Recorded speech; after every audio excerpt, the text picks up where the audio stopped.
So hello everybody and thanks for joining. Just to say, we're probably going to start in 1 minute. We're just getting a whole load of attendees joining. So bear with us and we'll start the session in, approximately 1 minute's time.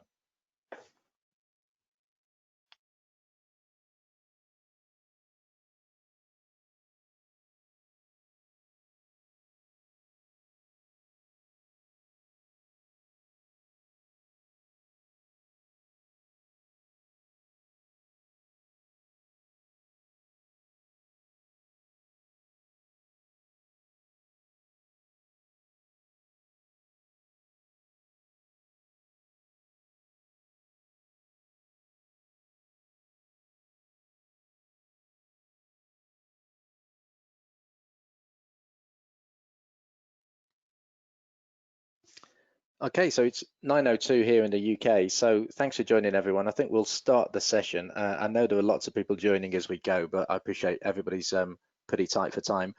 So I'm Andy Bates, Exec Director of the Global Cyber Alliance, covering the UK, Middle East and India. And I'll also be joined by Jill Thomas, who's just going to say hello. Hello everyone, pleased to be here. Hope you're all well. And safe, of course. So thanks again for joining. It's a shame we can't all physically be together. We were going to be in the palatial surroundings of Mansion House in London, as I think you all know, and we were going to have some Toolkit and DMARC webinars. So today, to still give you some value out of the event, which we have postponed, so we hope Cyber Trends will be back later on in the year, assuming that current situations continue to improve. So we're going to launch into a Toolkit webinar for small businesses today. I just want to say a quick thank you to our sponsors. So Cyber Trends was originated by Verizon in 2017 and has really been managed and run by Global Cyber Alliance since then. But thanks to Verizon for continuing to be our headline sponsor. We're also sponsored this year by CypherBrief, who are our official media partner. And a quick shout out to Intel, who were planning to sponsor this physical session and so are sponsoring the virtual session. So I think everybody knows about Intel, but they have some pretty interesting hardware-based technology around the cyberspace, which we're not going to talk about today, but again, thanks to all of the sponsors. So moving on, so this is today's agenda.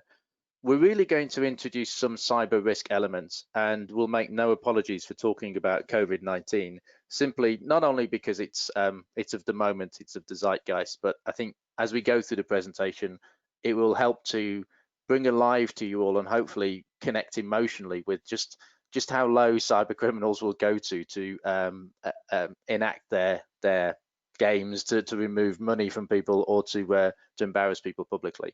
So hopefully that will be relevant. We're then going to step between myself and Jill so that you don't just have to listen to me for a whole hour around the various aspects in our cybersecurity toolkit for small businesses. Today's session is being recorded, so if you're there scribbling away loads of notes and we're going a little bit too quickly, you will get a recording of the session. There's also some post-event materials which we'll share with you via our community forum. So when we get into the wrap-up, we'll talk about that. There's also a chat window on the GoToWebinar. So because there are so many people joining, clearly taking questions as we go through would be a bit awkward. So if you do have any questions, Ali, who's manning the chat window and is based in Brussels, will hopefully be responding as we go through. We'll try and keep an eye on things between Jill and myself and cover the questions where we can, but also at the end there'll be time for Q&A where we go through those chat questions. So please load up the questions as you go rather than save them at the end, and we'll hopefully cover them today. If not, then we can cover them in the community forum. So ordinarily, if we're in a room, we'd want to make this as interactive as we can. Just because we've gone virtual and hopefully we go viral, then it shouldn't stop that. So let's move into things. So as I said, let's talk a little bit about cyber risk. We want to talk about cyber risk to understand the relevance of the toolkit and particularly highlight some of the current things happening around COVID-19. So what's been happening in COVID-19? And certainly GCA, we've touched around 20,000 COVID-19 cybercrime and scam sites, which they just appeared overnight, and then we found there were another 60,000, and actually in the stats in the community there are now millions of cybercrime sites just talking about COVID-19. So clearly there are fake websites selling fake goods, or indeed just giving advice but asking people to register their details, and of course then all that does is encourage people to send more phishing scams towards you later on. As we said, they're phishing emails and SMSs related. I've certainly had several false SMS things relating to claim back your car tax because of COVID-19, please click on this link, was a good example. So there's a whole load of vectors talking about that. Also, really disturbingly, we've seen ransomware attacks on hospitals. You will remember that the WannaCry attack inadvertently took out large chunks of the NHS, but we've seen people attacking health organizations, which just disturbs me on so many levels that cyber criminals would do that. But the basic premise is that while people are busy dealing with COVID-19, dealing with working at home, children at home, friends and relatives being in hospital, people dying, etc., you take your mind off conventional cyber defense, and you take your mind off whether somebody would be so low as to try and defraud you, particularly in this kind of example. Excuse me. And of course, small businesses, to conclude, are being affected. So generally, the cyber criminals think that small businesses don't have as much resources or IT skills as larger businesses. And as we say, they're skeleton staff, people are on furlough. So I've spoken to many small businesses where the owner is actually running the company. So some people are super busy, whilst other people are currently not employed. And at times of stress, that makes people vulnerable, which is where cyber criminals are mounting their attacks. And then finally, as we all know, and this session is proving, loads of people are working at home. So you're working in I call it an alien working environment. So there's a whole new set of stress and a whole new set of things people will have to get used to. We're also finding lots of people, unfortunately, having to use their personal emails because their work systems aren't helping them. And that, of course, opens up a whole new set of vulnerabilities. So to move on there, we've just looked at some of the statistics. I mentioned earlier that there are millions of COVID scams happening out there. I think the point is when you say, if you say to yourself, criminals would never do X, then I think the COVID scammers proved to us that there is no corner that criminals will not go to either achieve their goals, steal money from you, or just simply cause a nuisance, which is what some people like to do in this space. So as we touched on, working at home is one of the big things. Hopefully you've seen that we've got a work from home campaign, which touches on not only the Cybersecurity Toolkit, but actually helps individuals to do 3 basic things. We talk about the 3 basic things there. So many people haven't patched their IT systems. 2FA is what we call two-factor authentication. So this is where you log onto a site, but you get a text message or a separate email to your phone to give you separate cybersecurity. Turning that on is one of the best things you can do to help yourselves. And then finally, Quad 9, the platform which we co-created with PCH and IBM, our partners, we're protecting today easily over 100 million users, and we're blocking 60 million cybercrime attempts daily. It takes 1 minute to configure Quad 9 on your system. So if you are sat at home or running a small business, those 3 things, but especially 2FA and Quad 9, really are going to help you. And as we said there, here are some of the issues that people are dealing with. Unsecure access to corporate networks. When you're in the office, you've kind of used a security pass, you've got into a secure building, you feel safe. Maybe you shouldn't feel safe, but actually when you're at home, there's a lot more opportunity to intercept those communications between you and the corporate. So doing these things we said at the bottom of the slide really help you. But as you can see, there's a link on the slide there. Please go to that section. There's a whole load of resource, and we'll touch on that presently. In fact, there is a snapshot of the work from home section that we talked about. As you can see, we've got several other not-for-profits helping us, so including, for example, the World Economic Forum on the screen there. We've tried to make everything really easy to use. It's also got multilingual aspects to there. And as we say, we've currently got 25 other organizations helping us. So this is really the route to a whole bunch of help and instruction that we can help both individuals and small businesses. Just to touch on the statistics. So again, if you think cybercrime is something that only happens to health organizations or governments or big businesses, we're seeing that cybercrime in SMEs is certainly still growing at double-digit growth. In fact, a quick statistic around cybercrime is that totally we think cybercrime on the planet is exceeding $1 trillion. So if you look at the GDP of various countries, there are only 15 countries on the planet who have a bigger GDP than the total cost of cybercrime. So in days of hopefully, well, not hopefully, but I think we can predict economic downturn. Hopefully, if we can all start to work together to combat cybercrime, if we can turn some of that $1 trillion that's going to the wrong place and put back into the economy that deserves that money to have back into it, it's a good way of injecting cash into the global economy.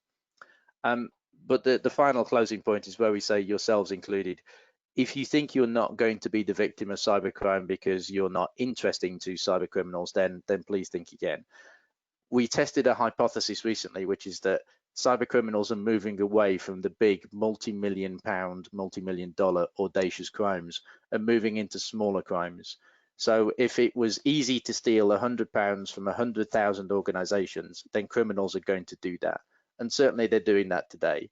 So I think if I said to all of you, if you lost £100 from your bank account today, would you notice it? Would you know how to track that down? And certainly would you go and call the police about it? I think in many cases, if you ask yourself that honest question, the answer is probably no. So losing £100 may not seem so bad, but losing £100 every month gets worse, and clearly everything stacks up, and that goes into the criminal economy. We also know that criminals are using some of this money to fuel other criminal activity, whether that be terrorism, drug trafficking, slave trafficking, etc., etc. So it's, at the end of the day, cybercrime is just one branch of a much larger global crime organization.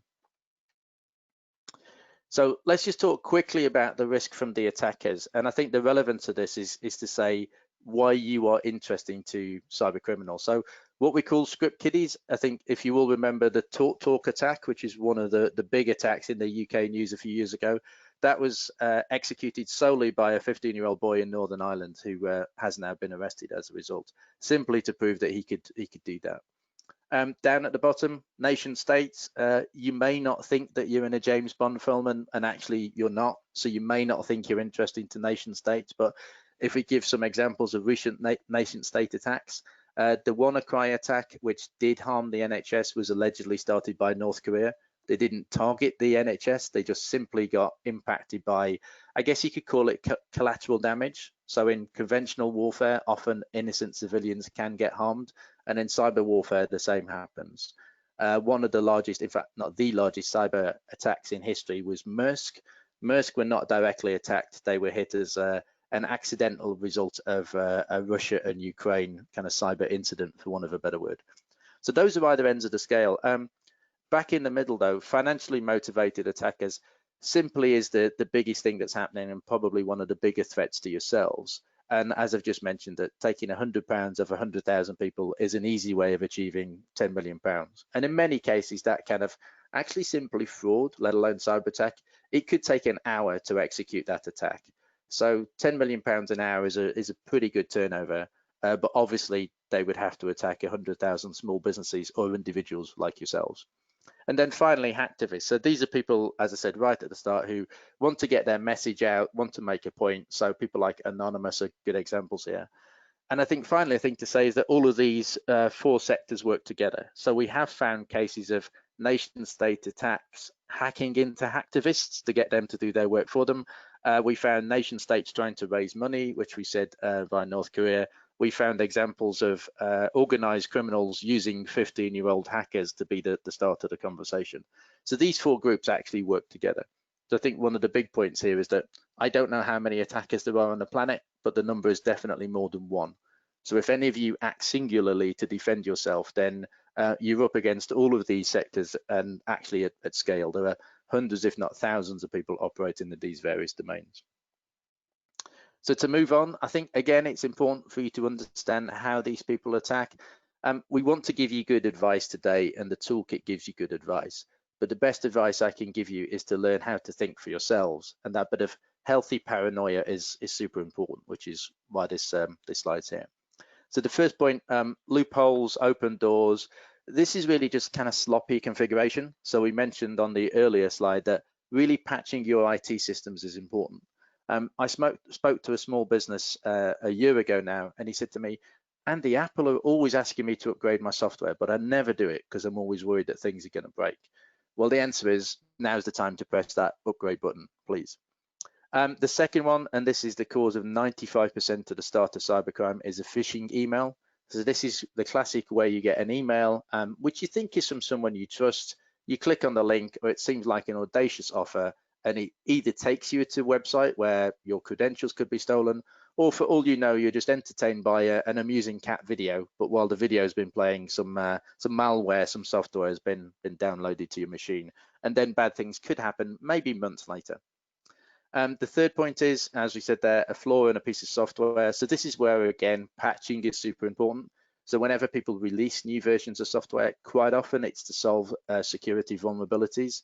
And it's really not often to give you brand new features. Often you would know about that. So again, if there's a new version of software out there and it's been through what we would call the beta release, so the general release, please upgrade as soon as you can. Take that time. And particularly if you or your staff are furloughed at the moment, then now's time to, if you've organized the cupboard at home, it's maybe time to do the equivalent in organizing your IT and get everything to the latest standards. The next point down there, common malware. So malware and viruses tend to be interchangeable terms. So hopefully if you've got virus protection, that helps you. But also in tests, we found out that Quad 9 plus virus protection is a very effective defense mechanism. In fact, we found when people invoke Quad 9, it reduces the impact on their virus scanner by easily 80%. And then finally, and we've touched on this already, complacency. The conversation that says, this will never happen to me, I'm not interesting to a nation state. If there's one thing you get from today's webinar, if you came into today's session thinking this won't happen to you, it's something that will happen to somebody else, then please remove that thought from your brain as we go through the process, because it may have happened already, it may be happening and you haven't noticed, either in terms of money being stolen or you've already downloaded a virus, or maybe you clicked on a link and afterwards thought, actually, was that link from somebody I know and trust? So hygiene is really in the zeitgeist today, and I think to talk about global cyber hygiene is an important point. So as we've kind of touched on already, good cyber hygiene can reduce the risk of cyber attack by up to 85%. So to use the medical parlance, we've all heard that washing your hands is really very important compared to antibiotics and compared to surgery, ventilators, etc. Absolutely the same is true in the cyberspace, that if you can do some of these very simple defensive stages, it stops the clever attackers getting in. If you've got a poor password, if you didn't update your software, if you haven't got 2FA, the chances of getting through that first layer of security are very high. And once they're through that, then by and large, you are defenseless. So the whole point of the GCA Cybersecurity Toolkit is to give you all a solution that, as we say on the slides there, is free, effective, and also private. So many people say there must be a catch in a free solution. Are you selling my data? Are you monetizing this solution? Absolutely would not. So we've been proud to be working with people like MasterCard to develop the toolkit. We've put some of our tools in. We've also curated a bunch of other tools that we think can genuinely help you there. And so to move on, I'll hand over to Jill now, please. Yep. Hello there, thanks Andy. What I want to do now is just really give you a very quick overview of the toolkit. Hopefully some of you will have had the opportunity to have looked at it already, but essentially it's broken down into 6 separate but related toolboxes, which enables the small businesses to work their way through the toolkit in a structured and logical way. Starting initially by understanding what you currently have, and then you can move through to increase your basic cyber hygiene and resilience to cyber attack as it relates specifically to your IT environment and business environment. So we use a combination of text, videos, PDFs to guide and support you, along with downloadable tools and instructions. So when you first arrive at the Small Business Toolkit, we do recommend watching the 2 introductory videos because they explain why cybersecurity and the toolkit is important to small businesses, and also how best to use the toolkit to make sure that you get maximum benefit out of it. It's split into 6 different toolboxes. If I click through, hopefully. Yeah, this is the first one, the Know What You Have toolbox. They've all got the same look and feel about them, and each of them starts with some explainer text and video. You then scroll down and you see a selection of tools that can then be used to implement the recommendations. And each tool is graded depending on its complexity, how IT literate you need to be, how long you should allow to implement the tool, and also essentially what that tool is. So it could just be it could be a staff awareness video, a network scanning tool, or how to automatically set security parameters, or a downloadable third-party product, for example. Clicking on the icon then takes you through to further information and a link to the tool itself. And in the majority of cases, that may well take you through to a third-party website. So this is just a screenshot of both the tools in the Know What You Have toolbox, On the left, we've got a simpler downloadable Excel spreadsheet for manual completion, and then on the right, we have a more complex automated alternative. And further information is then also provided relative to each tool, which you may find useful, as well as a link to the GCA community forum. And if we move across to the forum now, you can ask any questions you may have. You can leave feedback or give suggestions. So if you have any hints or tips on how you are using those specific tools, that may well help others as well. You can also liaise with your peers in the small business community to gauge their thoughts and those of security experts on cyber-related topics. Within the forum, anyone can read the contents, but we do recommend that you do sign up to the forum, and if you haven't already, please do so after this webinar, and that will enable you to ask any questions and join any of the discussions that may well be taking place. We have also developed PDF backgrounders, which I think Andy alluded to earlier, and those are for each of the toolboxes, which do provide useful background information, things that you maybe should be considering whilst implementing those tools themselves. And they can be found by typing in either GCA backgrounder or just backgrounder in the top search bar. So I'm now going to pass you back to Andy, who is going to cover off those first two toolboxes, know what you have, and update your defences. Thanks, Andy. Thanks, Jill. Back to you. Thanks.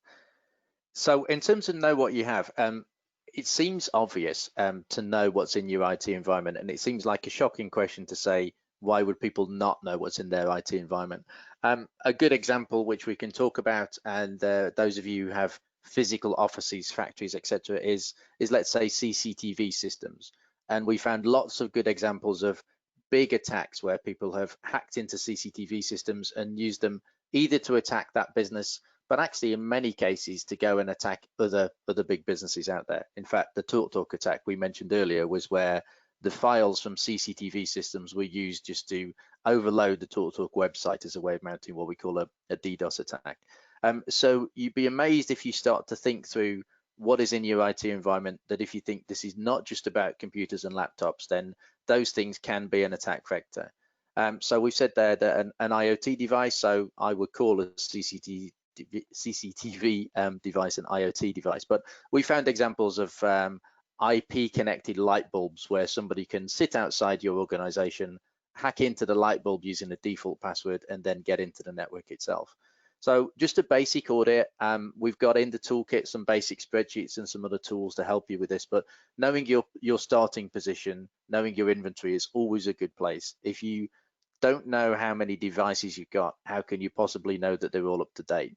And in fact, just going through that exercise helps you to think, well, actually, yeah, the password is admin and the username is admin, and that's commonly known. So if anybody were to get through that first barrier of defense we talked about earlier, then clearly if the username is admin and the password's admin, then game over, and you've been had from that point on. Again, while you're going through this exercise, it's also useful to think, could I actually download virus protection onto these systems? So my favorite here is CCTV. I can't think how to load virus protection onto a CCTV system, but I do know how to add Quad 9 to that. So again, some examples of the 3 things we recommend when you're working at home, and we always recommend within the toolkit. The exercise of looking what's in your organization gives you the opportunity to delve in, find the passwords that you stored in the safe, maybe change the passwords, update the system to its latest software while you're there. Hopefully that takes 5 minutes per device, but I think that 5 minutes is time well spent. Once you've been attacked, cleaning up is horrible, and I've seen the net results of some cyber attacks.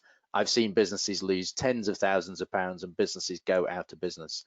So hindsight is brilliant. I won't tell you now about some war stories of some friends of mine who have experienced full-on cyber attack, but it's horrible. So if that 5 minutes now seems painful, then just think how many hours you would spend otherwise once your business has been attacked. And kind of touching on that point, what are your assets? We've given some examples there, but I think it's also important to think about the application. So Microsoft Office, we've talked about there. And what we also call shadow IT is important. So many of you as business owners have probably used your credit card to go and deploy a cloud-based service. You can buy everything from QuickBooks, Sage, etc. online, and you configure it in minutes and you're off and running. But actually think how many of your staff have done that. And so maybe this is a time for honest conversations with your staff. That MailChimp account that you were using to send out emails, if it's a corporate version, then that's actually part of your IT estate. So it's important to think about all the things that are running your organization, and many of us today exist completely as cloud-based organizations. We in GCA have very little central IT assets to run the organization. We have platforms which help all of you, which we've talked about, but we're like many of you that we exist as a cloud-based organization. So maybe that final bullet point there, your online accounts, is important. And in that exercise, let's think about accounts that you had several years ago that you've never used but still exist. And I know Jill will touch on the importance of that later on. And then let's talk about who needs access for your business as usual. And we've talked about external suppliers there. We've talked about cloud-based operations, but let's walk through these stages here to say that, so insider threat is clearly a risk. So this is thinking about your employees, and particularly at this time of high stress at the moment, and if there's redundancies around and people being furloughed, either in your organizations or your suppliers or your customers, it allows people to think differently. So let's reevaluate that risk and think those things through. The second point there in terms of network and physical segmentation. So we keep on talking about IoT devices, but if you do have IoT devices in your environment, do they really need to be connected to the corporate network? It may be easy to do that, but why not set up a separate Wi-Fi infrastructure? If you're lucky enough to have separate cabling, why not go and do that? And then, as we say at the bottom, and we touched on already, third-party access. So where you've got connections with other organizations and they are either APIs, so electronic connections, or maybe normal business process, that's a great attack vector. As I touched on, one of my friends actually lost £26,000 by inadvertently paying the wrong invoice to one of his suppliers, simply because hackers managed to listen to the communications between himself and a supplier and managed to intercept the communications and then subvert the sort code and account number where the money went to. So many of these things can be deliberate, but also let's think about unintentional. So unintentional could be a virus got in the system, or unintentional could simply be that people are having a bad day, didn't have enough coffee. At the moment, a lot of people are particularly stressed. The word normal has kind of gone out of the window. So normal operations in many ways today, because of COVID-19, do not exist, and that is causing people to make errors, which I think goes right back to the first point about insider threat, that your employees could be blackmailed or they could be highly stressed, and in those highly stressed moments is an easy point to exploit the human condition, which is really what cybercrime is all about. There isn't some big magic computer that tries to attack people. Cybercrime is about criminal human beings trying to take money or extort other things from other human beings, and they're simply using computer and electronic technology to be that gateway between the two.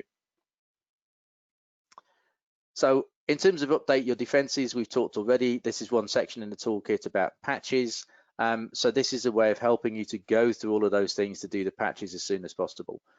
Whenever anybody finds a vulnerability in the community, then hopefully a patch is developed pretty soon afterwards. So again, without exploiting the COVID-19 metaphor, it's the example that we'd all love to find a virus, a defense antibody, an injection against COVID-19 straight away. In the world of cyber, we're pretty lucky that when a new vulnerability comes out, the industry finds a patch pretty soon.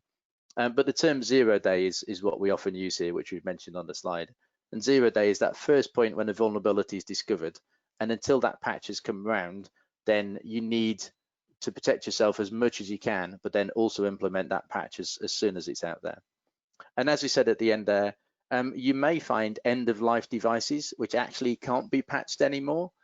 So Windows XP being a classic example, that was what WannaCry exploited and why the NHS found themselves in some issues. So going all the way back to the start of this section, knowing what you have is important, because if you know that you have out-of-date software and it can't be patched, then either it's time to spend some money to upgrade to the latest version, and I know that's painful, or it's time to make retrospective steps, such as simply changing the password from admin and password, simply implementing Quad 9. If you can't afford to move away from those legacy systems which are no longer supported, then taking those steps massively increases your chances of survival.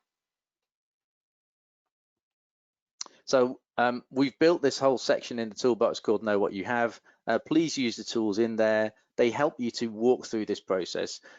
Not all of the tools are certainly automated. It would be dangerous to have something that can run around your organization and find these things, but it's guidance, policies, configurations that help you to walk through your organization and also give you some things to think about. And hopefully this section has made you think that the IoT toaster in the kitchen of your company, you maybe didn't think could be a threat vector, but certainly all the things you don't know about certainly are going to be a threat vector. So it's the unknown unknowns which are certainly going to create an issue for you.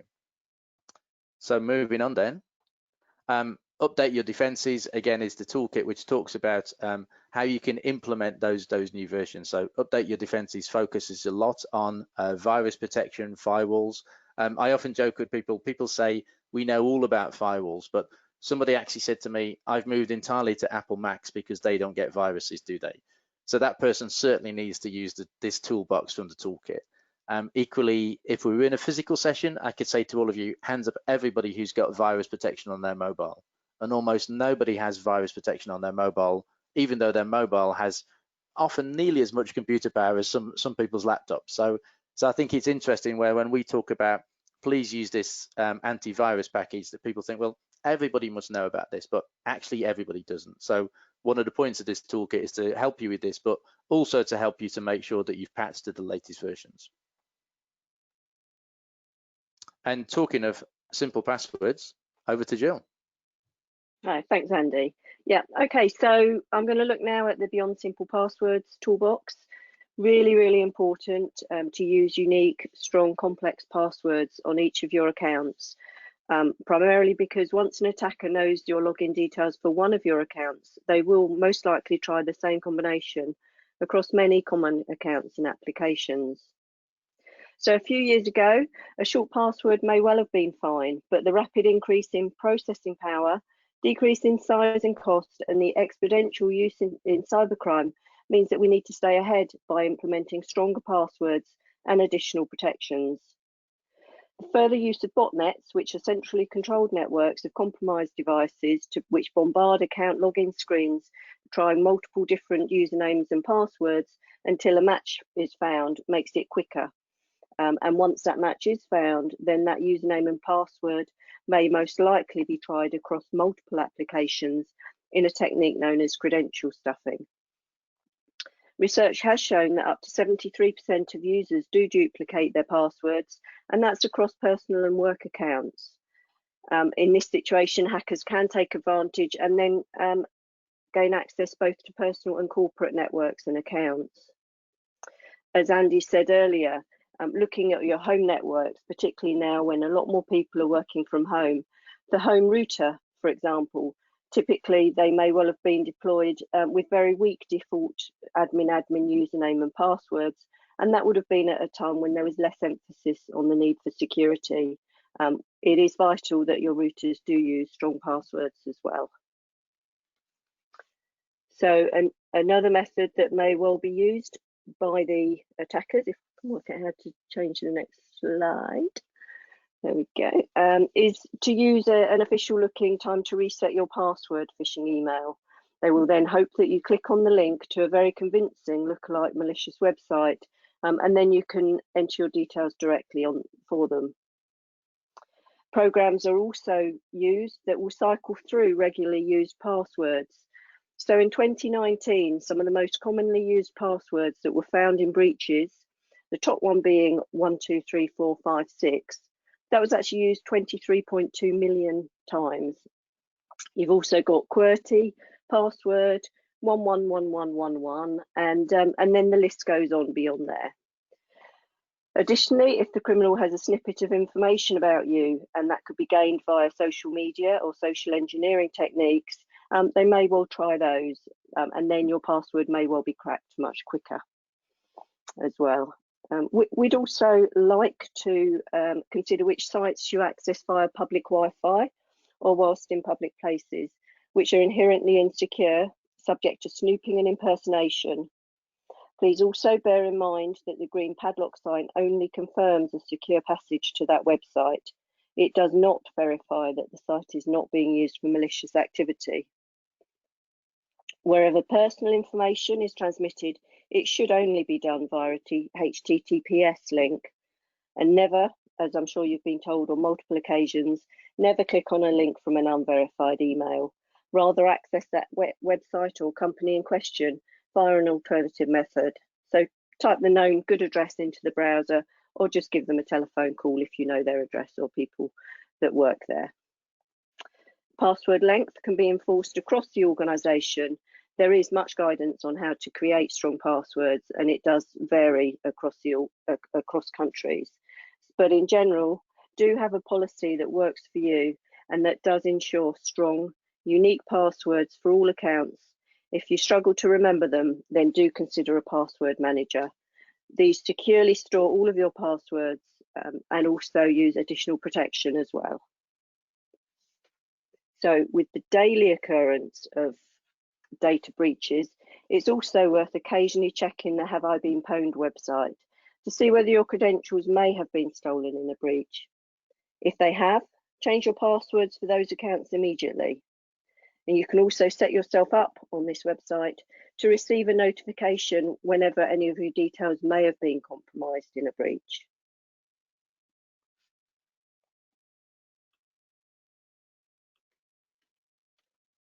Adding an additional layer of security through the use of 2 or multi-factor authentication on any accounts that allow you to do so does make it significantly more difficult for a hacker to gain access.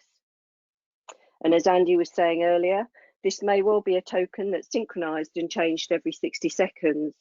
It could be a code that's sent via SMS to your mobile phone, or it could just be something you are, a fingerprint or facial recognition. In this case, even if your username and password are breached, the criminal would not be able to gain access to your account without that second level of authentication. It's still really imperative to change your password in any breach circumstance, but the use of 2-factor authentication is a straightforward step that can be taken to provide an additional level of defense and prevent easy access in breach conditions. So, do review the tools in the Beyond Simple Passwords toolbox. Check whether you've been compromised already. Install 2-factor authentication, and if you would like to implement a password manager, do so. And then do visit the community forum if you have any questions or comments on any of the tools or just in general. And then I'm now going to pass you back, that's me done, to prevent phishing and viruses. So Andy, I'll hand back over to you. Thanks, Jill. We've touched on the importance of phishing quite a bit so far, and as you can see there, that whether it's 85, 90, or 95%, but in the high percentage range of cyber attacks start with a phishing email. So the big point there is, many of us have said I would spot a phishing email a mile away, but you'd be amazed that in the tests that we've seen done and we've done ourselves, how easy it is to trick the most savvy people into clicking on a phishing link. An important point is that in your organizations, whether you're a 2-person organization or 20,000 person, often the cyber criminals just need that one person to click on that link. So yeah, 20,000 to 1 chance that somebody will have a bad day, particularly in the current climate, is pretty high. So this is the importance of combating against phishing. So we kind of touched on earlier, what harm could a phishing email do? We've talked about malware and the sophisticated cyber attacks, as I mentioned earlier. That interesting video that a friend sends you, and there's a lot of those going around now. If you don't know the friend, the video could be running whilst malware is downloading on your machine. It could be designed to hold your attention for that necessary 30 seconds to get something there. But again, even if you have got good virus protection, we talked earlier about 0 day. So that time between an attack being launched and somebody finding an antidote to the attack could be hours, could be days, but it has a higher window where you're even more vulnerable during that period. But although we in the cyberspace talk a lot about malware, viruses, Trojans, worms, and all the different things we've spoken about there, let's also remember, as I said earlier, that there are plenty of phishing attacks that simply take you to a site where you accidentally give someone your credentials. It could be your bank saying, here's the latest COVID-19 government loan scheme, please type in your sort code and account number here. Many people would say that's not a cyber attack. It is fraud, but it's using email, it's using the same technique. So in many ways, the big question here is to really be on your game at all times when emails come through. Of course, by configuring Quad 9, it gives you a safety net, but Quad 9 can't and won't stop everything.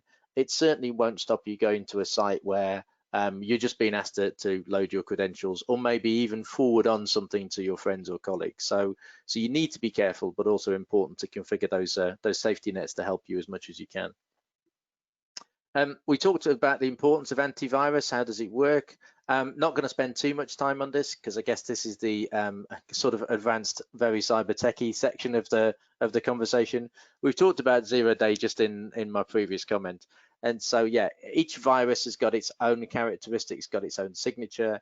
Antiviruses today, antivirus systems, quite often use machine learning and artificial intelligence because there's so many of these things out on the internet that just to know about every one in a big list is almost impossible. So there's a lot of really clever defense technology in antivirus today. And then really, as these things go around, the antivirus techniques start to spot new viruses and then help the virus companies to write the new antidotes, if you like, for new viruses coming down the line. The big point about this is to not have antivirus on your systems is not a good idea. So our big recommendation is use as much antivirus as you can. When I say as much, clearly one per device. Having 2 antiviruses is certainly not recommended. But also, let's not forget, there are some devices out there, I quoted CCTV earlier, the IoT toaster, where maybe antivirus doesn't exist. And so the other things we've talked about so far are even more important. To move quickly on to DNS, you've heard me talk about our Quad 9 platform already. DNS is the phone book of the internet. So when I type bbc.co.uk, a DNS server actually gives my computer the IP address to go to. So it's the phone book, it's the routing system of the internet.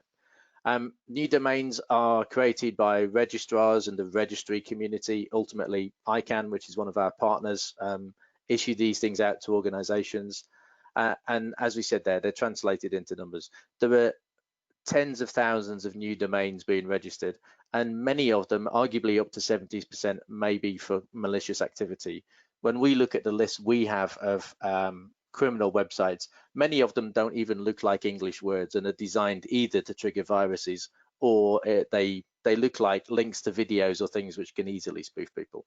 But as we said at the bottom there are many lookalike websites out there which you need to be careful of. And a lookalike website could be McDonald's spelt slightly differently, or mcdonalds.ru, where you think you're going to the McDonald's website to order your online hamburger, or other hamburger suppliers are available, but you've actually been taken to a site that looks similar. So you've been tricked into giving your credit card details, maybe your address, maybe just little bits of data that can be used if added together to go and cause an attack at a later date.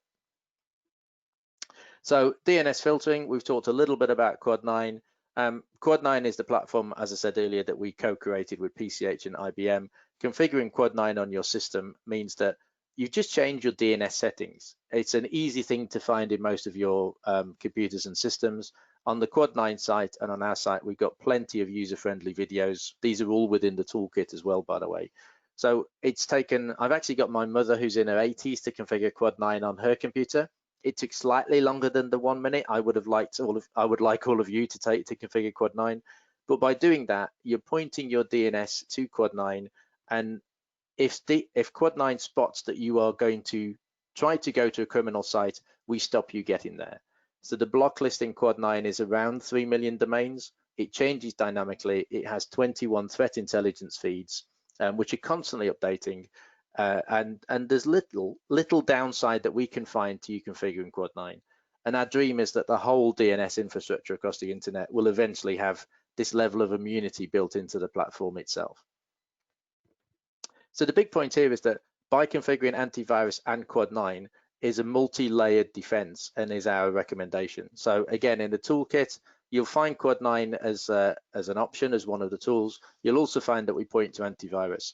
In trials, as I mentioned earlier, configuring Quad 9 when you've got antivirus meant the antivirus had arguably 1/5 of the work to do. In other words, we've got some great graphs that show the amount of incoming viruses were reduced by 80% by configuring Quad 9. That has to be a good story because, as we mentioned earlier, Sometimes virus protection systems take a day or two to get up to speed with the new viruses. On some occasions, Quad 9 will get you ahead of that. And on other occasions, Quad 9 is going to stop you going to phishing links, which a virus system wouldn't do together.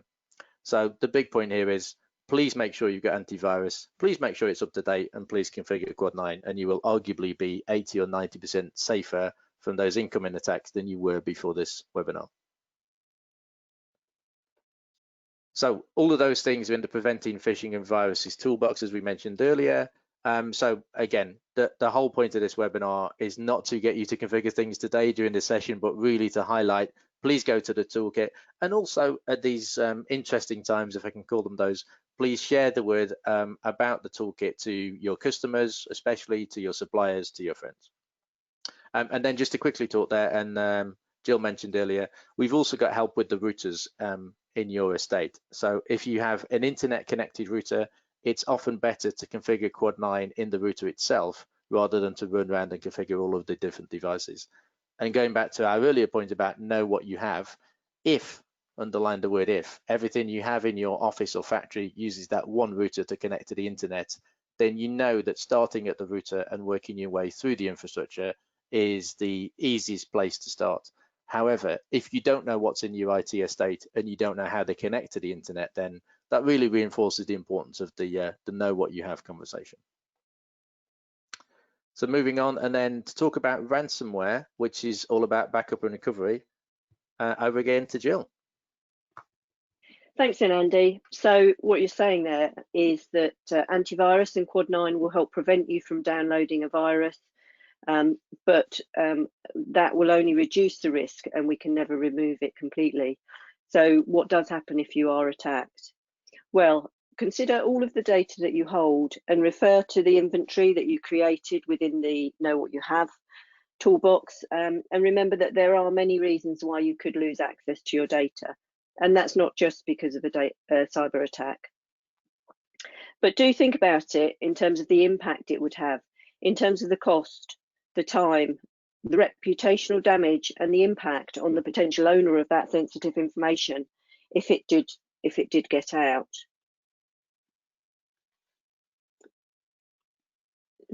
Ransomware attacks are on the increase. Many businesses do have to close down following a ransomware attack. So it's not just those large organisations that are susceptible, and we spoke a little earlier about that.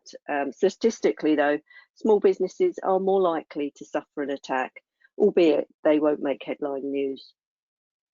So it's really important to define a policy to regularly back up data. So should the worst happen, you are able to recover, restart business operations quickly and effectively. So identify your key information and utilise a combination of both online and offline backups. Set automatic backups where possible, but also have a routine that does ensure that you create regular offline backups via separate external drives and that they're plugged in, used to back up and then disconnected from the network and stored elsewhere. And this is really important to ensure that any ransomware that might get in to your network is not able to traverse the network and then corrupt your backup version as well. Ransomware is gaining in popularity, as well as the use of cryptocurrency or Bitcoin as a payment method. The attacks are becoming more damaging. Earlier versions, for example, they may well have locked access to data with no guarantee of you getting it back. Now we're also seeing that this data is being sold on the dark web. We've already mentioned several times the NHS attack in 2017, and that mainly attacked the flaw in the operating system from Microsoft. Patches had actually been made available prior to the attack, but many organisations had not patched, or they were still using the unsupported devices, Windows XP, for example. So that did mean that they would have been susceptible. In all cases, the advice is not to pay the ransom. It will go directly to the criminal fraternity. There is no guarantee that you will get your data back or that it won't be sold on anyway. So do reduce the likelihood of becoming a victim of ransomware by ensuring you're always running the latest versions of operating systems and applications, as we were saying, by the timely and preferably automatic patching of security updates. they're really important, as well as real-time virus and antivirus and use of Quad 9. And then what you then need to be thinking about is being able to recover via the use of your regular backups. Develop a sensible approach, one that you can build into your daily routine that's not overly burdensome, but that is proportional to the different types of data that you hold. Use tools within the toolbox to help you with this. And as we've said on numerous occasions, please do use the forum if you have any questions that you may have. We're there to help you. Andy, I'm going to pass back to you now to talk through the next box. Brilliant. Thanks, Jill. And then this is really the section, and the closing section, the run to the end, is talking about protecting your email and reputation. I think it's important to think that the internet was built at a time largely when academics and universities would communicate with each other. And in many ways, the email system replicates the postal system in that the internet was designed not to check the source of the email. So many people don't realize that it's really easy for people to send an email pretending to be you. And so imagine if somebody could do that. It's brilliant for enacting fraud, as we spoke about earlier, for what we call mandate fraud, which is when somebody sends you a false invoice, or for sending a phishing link.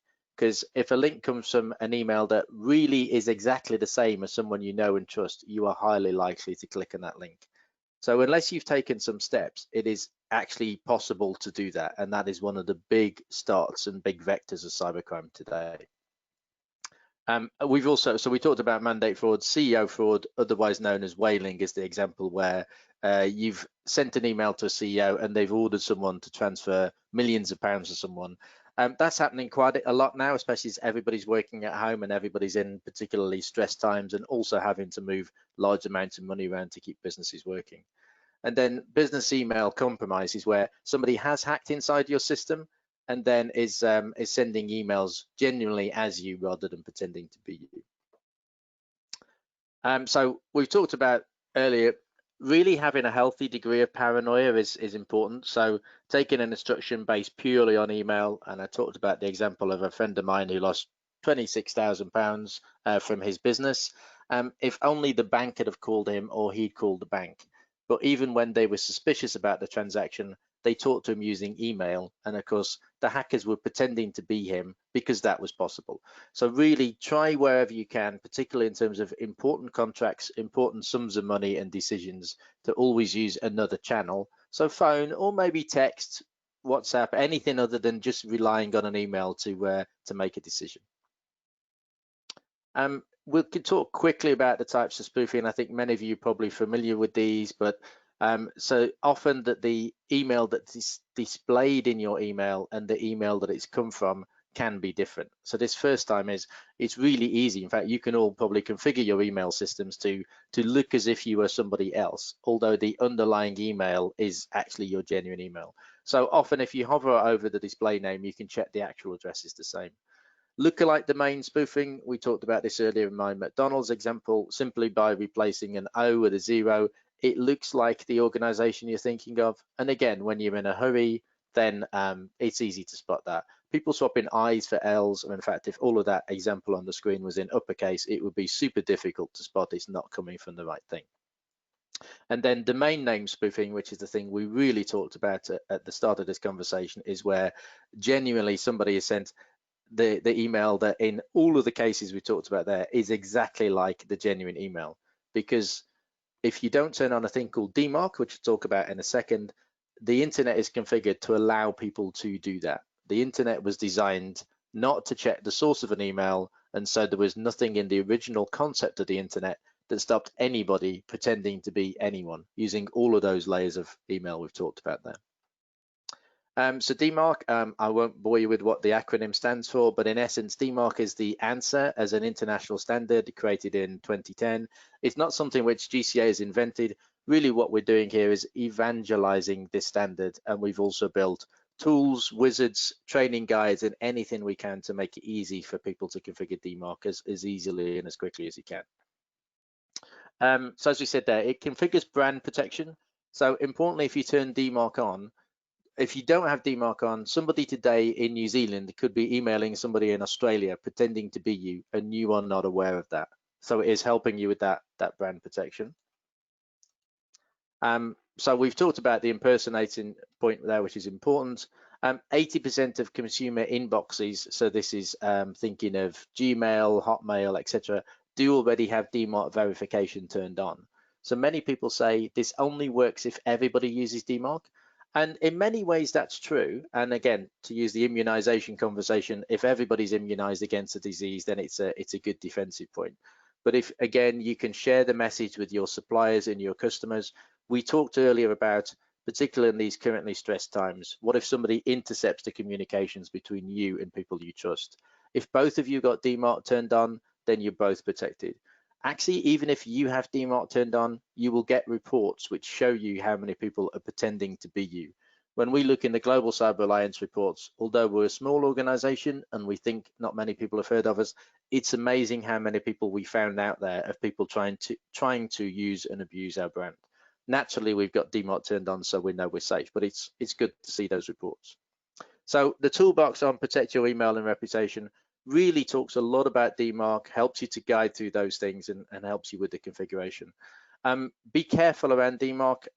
There are people in your organization who should be sending on your behalf. So we talked earlier about MailChimp, SagePay, QuickBooks, all of those things send invoices and pay slips as the name of your organization. So if you go all the way to what's called reject pretty quickly, there's a danger you can harm your organization. So again, the reason why we've structured the toolbox in the way we have, and we've taught this presentation through the way we have, the starting conversation is know what you have. So the know what you have conversation, I mentioned earlier, are people using shadow IT, etc. It's really important to do that audit first and then walk into the DMARC conversation, because if you are using MailChimp, SagePay, etc., and they are mailing on your behalf, you want them to continue to do that. But you also want to make sure that the bad guys aren't also pretending to be you.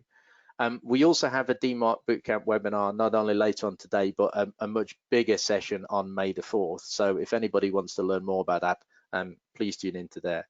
And as you can see at the bottom, www.dmarc.globalcyberalliance.org. But again, everything we've talked about in DMARC and all the resources are within the toolkit. So just within time, additional resources and a wrap up. We've mentioned about a community forum. So the point of the community forum, which Jill manages very well for us, and is Jill's main reason to come to work and to help you all, is that it's a community where you can all talk to each other and talk to GCA. So we've got thousands of people using DMARC today. We've got millions of people using Quad 9. People ask quite common questions, and other people have implemented some of our tools in IT infrastructures which we may never have heard of. So it's a great way of sharing that shared learning, best practice, and shared experience. So again, if there's one thing you take from today, please use the community forum. It's a great place to ask us questions. It's a great place for us to share more resources with you, including all of the infrastructure from today's session, and also for you to share information with your colleagues and friends and peers. We talked about the work from home campaign, which of course includes the toolkit and includes the community forum. Getting a lot of great traction from that. We launched that in response to COVID-19, but actually working from home is indeed the lifestyle many of us have always been involved in. Somebody recently said, digital is now done. COVID-19 has skipped us from 2020 to 2030. Lots of people are working from home and working online who would never have thought of doing that. So I think the importance of the work from home campaign will live going into many months and many years when hopefully COVID-19 is an aspect of history. So again, please move into that site and share it with your friends, colleagues, people who are furloughed, etc.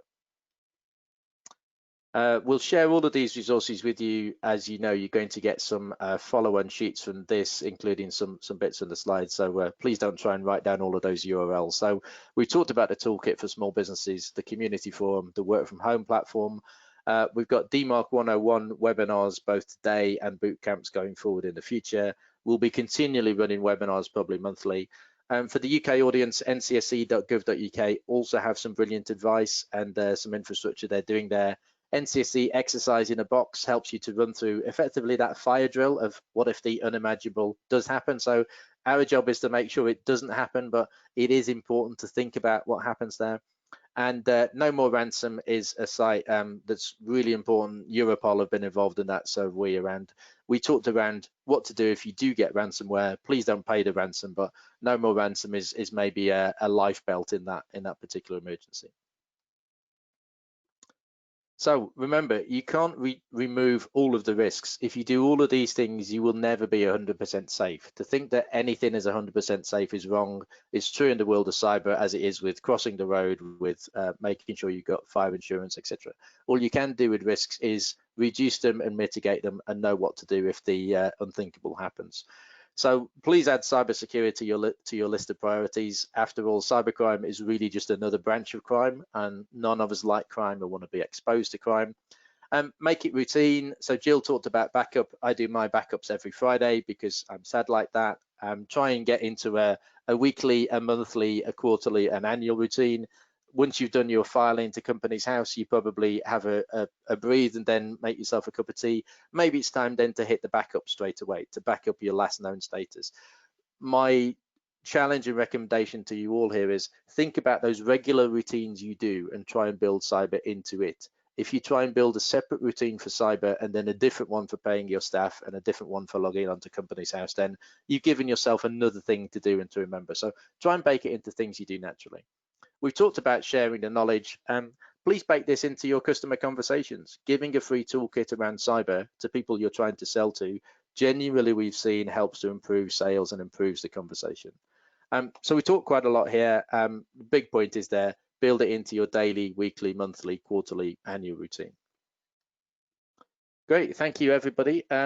I know we've just hit the top of the hour, so thanks for joining everyone. If we do have questions, you know that there's the chat window. We'll be going through those now. But again, you also know how to get hold of us post the event. So please feel free to keep talking in these interesting times. If we can all keep talking and helping each other, that's definitely the way forward. Thank you again. Andy, we do have a couple of questions. I don't know if you'd like to answer them now. Yeah, let me just get into the session. Yeah, so could you tell us a bit about the profile of hackers, malware and ransomware criminals? Who are they, motivation, what the police are doing against them, etc.? It's a really good question. I'm tempted to say it's almost anything and everything. So the motivation, as we said in the slide, is everything from making a political point to extorting money. Vastly, the majority of things we've seen are people trying to get a lot of money out of people. In terms of the attack vectors, yes, we've seen a lot done by malware, but actually the basic cyber criminals are using a lot of email exploits. And I'm choosing my words carefully here, but again, the DMARC conversation is there are so many people sending really basic emails and hoping that if they send it to 1 million people, then they'll find 10,000 people who haven't been through this kind of training, have spotted, have missed the fact that it is a trick email, and often just sent money to someone or done really simple things. So I think there's, you know, we often get blinded by, as I said, the James Bond kind of really sophisticated stuff, and you think it won't happen to me. But there's so much money being lost by just basic trickery, and I think that's where a lot of stuff's happening. It is possible to download from the dark web email exploit kits and do the kind of roll your own cyber attack and roll your own virus. People do a lot of that. But if I were to pick figures, you know, the 80-20 rule of 20% of people making 80% of the money doing the very clever things, but then 80% of people are still making a decent criminal living, if I can say such a thing, out of just basic trickery and basic fraud.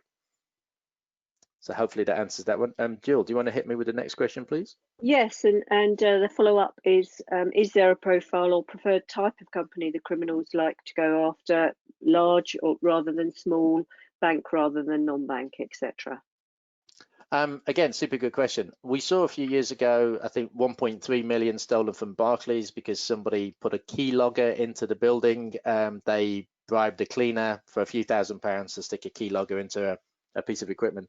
The banks today are spending tens, if not hundreds of millions of pounds and dollars on cyber defense.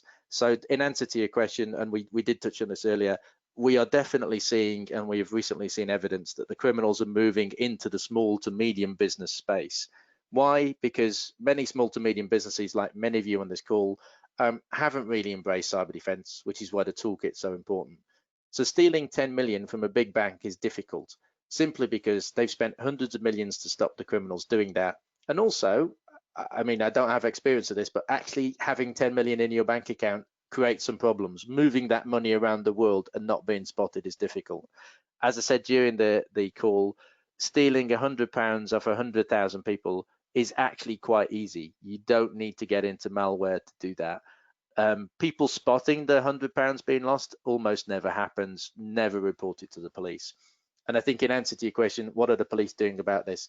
I have sympathy for the police in this space because cybercrime is an international operation, and we have a great relationship with Interpol, Europol, City of London Police, Met Police, the list goes on and on. Dealing with international criminals outside your jurisdiction who probably have attacked 100 countries every hour of every day is a really difficult conversation. The police are making some significant arrests, and in fact, one of the reasons why we, the GCA, we were founded by the City of London Police and the New York District Attorney, simply because the ability to arrest all of these criminals is pretty difficult. We're working on some projects which I won't talk about now, which are about taking the defense conversation closer to the criminal point. So to give you a quick clue there is that if we were to help people to remove a criminal's website, then that maybe removes 100,000 attacks a day, whereas the police trying to investigate 100,000 victims' statements and 100,000 attacks. Clearly, there aren't enough police officers in any one country just to be able to deal with that scale of attack. So really the reason why we exist is to build prevention and protection, which helps the police forces. But yes, many things are happening. The No More Ransom campaign is a Europol invention and has helped a lot in the world of ransomware. And that's, I think, a shining example where they've also gone for a defensive strategy in this space. I think as well, Andy, it's fair to say about the supply chain question as well, whereas some of the larger organisations, which may well be the ultimate target of an attack, if they've put a fortress essentially around their organisation, if there's an alternative route in via a third party or via that supply chain, then that's another area to look at and another vector that's being exploited as well. Yeah, exactly. A supplier to a bank is often the soft underbelly to a bank. So if an attacker can attack a supplier to a bank, it's a great way to get into the bank. But actually, if you've just received a whole load of money from attacking that organization, then why not stop there? And I guess one of the things about suppliers and customers of banks is the one thing that the attackers know is there must be money in that equation somewhere. So that in many ways attracts the attackers to that community in the same way that maybe flies go after jam. So yeah, good point. And then what about private VPNs? How effective are they? As in VPNs in general, VPNs are absolutely recommended. So great question. Yeah, I think if you're not using a VPN, then we recommend that you should use a VPN as quickly as possible. Obviously, particularly if you're working back to your corporate, then most corporates these days are installing a VPN to allow both parties to communicate. Where you're operating in a cloud-based environment, so let's say you entirely use Google, G Suite, etc., Microsoft Azure, there's good encryption between the cloud-based system and your device. So in many ways, that's got a built-in VPN. But yes, using a VPN to give that level of protection to encrypt your communication, absolutely, completely recommended.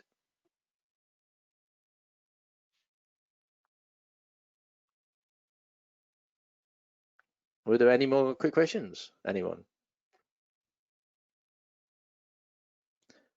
I think just while we're waiting and we're into wrap mode, because I think most of you are still out there. Yeah, the whole point of our community forum, which Jill runs, is to allow this debate to continue. So I think what we want you to do is, I would say, when you're next driving or next having a coffee, and if some of these things can provoke thought and you think, I wonder what the answer to X is, then please feel free to log on to the community forum and fire the question out.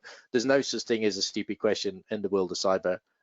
There's quite a few stupid answers out there, so we promise not to give you the stupid answers, but don't be shy in terms of asking questions on the community forum.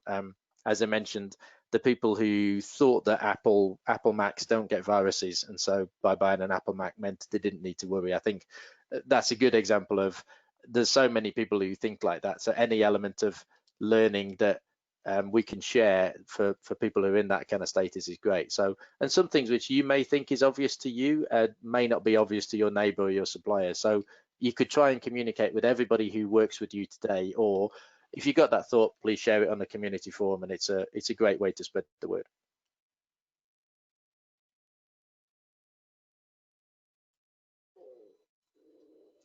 Brilliant. Well, thanks everyone. I think that's a wrap. So we'll be sending out the follow-on information pretty soon to everyone. So thanks again for all of your time and attention and questions. And we look forward to seeing you, if not on the later on DMARC webinars that we're running fairly recently, but also on the DMARC bootcamp on the 4th of May, which really is the advanced DMARC configuration session. So if we've tweaked your interest for DMARC and email security today, then please get yourselves and your teams to join that session on the 4th of May. Thank you again, everyone. Thank you.